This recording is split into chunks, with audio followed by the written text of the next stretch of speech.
Коргоо министрлигинин 2026 жылга коюлган пландын негизинде 52-870 аскер бөлүгүндө атайын тактикалык машыгуусу өткөрүлдү. Биринчи, экинчи этаптары 7-июль күнү өткөрүлүп, активный фазасы мына бүгүн 8-июлда аягына чыгып отурат.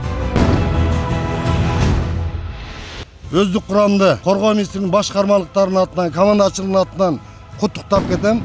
Аскердик кызматыңарда ийгиликтер болсун, жетишкендиктер болсун.